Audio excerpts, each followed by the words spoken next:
माझ्या गोष्टीचे नाव गणपती बाप्पाची पृथ्वी प्रदक्षिणा. एकदा काय झाले, कैलास पर्वतावर भगवान शिवांना माता पर्वती बसले होते. आजूबाजूला कार्तिक स्वामी आणि आपले गणपती बाप्पा खेळत होते. खेळता खेळता त्यांच्यात एक भांडण झालं. एका छोट्याशा कारण ते भांडण घेऊन भगवान शिवांना माता पर्वती यांच्याकडे गेले आणि म्हणाले, अगो आई, हा कार्तिक स्वामी म्हणाले, अगो आई, हा बघ ना, हा माझ्या सारख्या खोड्या काढतो. त्यावर गणपती बाप्पा म्हणाले,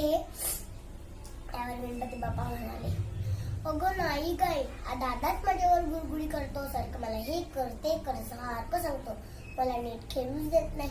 या दोघांचा भांडण्याचा सूर ऐकून भगवान माता पर्वती एकमेकांकडे बघून हसले. त्यांनी ठरवले भगवान छोट्या मुलांची समजूत काढायची. त्यांनी एक गंमत केली.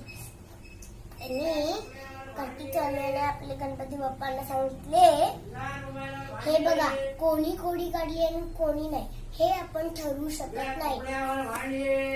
हे आपण ठरवू शकत नाही.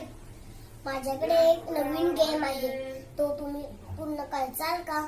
दोघेही मुलं भगवान शंकरचा आई बाबांचा नवीन खेळ ऐकण्यासाठी सरसावले. भगवान शंकर म्हणाले, हे बघा मुलांनो, पृथ्वी प्रदक्षिणा करायला खूप वेळ लागतो. जो कोण पृथ्वी प्रदक्षिणा पूर्ण केले तो खरा. तयारी आहे का तुमची? ते दोघे देवाचीच मुलं ती. पृथ्वी प्रदक्षिणा करायला दोघेही तयार झाले. कार्तिक स्वामी आपल्या वाहनावर म्हणजे मोरावर देखील स्वार झाले आणि आई बाबांकडे म्हणाले, आई बाबा, हे बघा, हा गणपतीला हरून मी लगेच पृथ्वी प्रदक्षिणा करून येतो बघा. कार्तिक स्वामी निघाले सुद्धा, पण आपले गणपती बाप्पा इकडे तिकडे बघत राहील. त्यांचं वाहन कुठतं, पिटुकला पिटुकला उंदीर मामा. ते उंदराकडे बघून म्हणाले, आता या उंदरावर बसून काय आपण पृथ्वी प्रदक्षिणा पूर्ण करणार, त्यापैकी आपण युक्ती शोधूया. त्यांनी युक्ती शोधायला सुरुवात केली. त्यांना एक नवी युक्ती सापडली.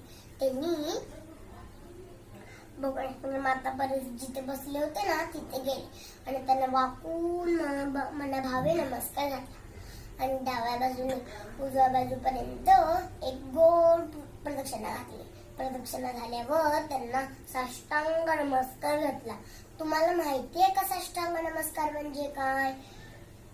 डोके, नाक, डोळे, पाय, छाती, पोट, गुडघे हे जे 8 अंग आहेत ना, ते जेव्हा जमिनीला टेकतात त्याला साष्टांग नमस्कार म्हणतात. असा नमस्कार आपल्या गणपती बाप्पांनी भगवान माता पर्वती यांच्याकडे ह्यांना घातला आणि तिथे तेच उभे राहिले. भगवान माता पर्वती आश्चर्याने त्यांच्याकडे बघायला लागले.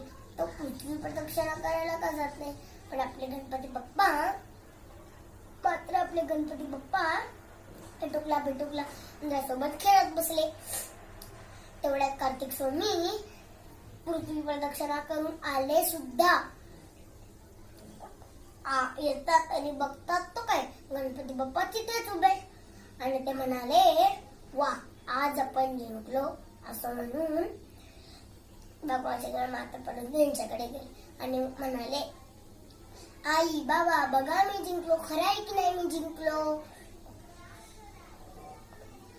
भगवान माता पर्वती कार्तिक स्वामीला जिंकला असं म्हणणार तेवढ्या तर आपले गणपती बाबा समोर आले आणि म्हणाले, थांबा थांबा. सगळेजण त्याच्याकडे बघायला लागले. खरं तर गणपती बाप्पा म्हणाले, खरं तर मी जिंकलो, दादा जिंकलाच नाही. सगळ्यांना आश्चर्य वाटले. मग गणपती बाप्पा म्हणाले, हे बघ दादा, असं म्हणतात की नाही, आई बाबांच्या चरणाशी संपूर्ण विश्वास. ते जर आई पृथ्वीलाच नाही संपूर्ण विश्वाला प्रदक्षिणा घातल्यासारखे होईल की नाही? त्यावर कार्तिक स्वामी निरुत्तर झाले आणि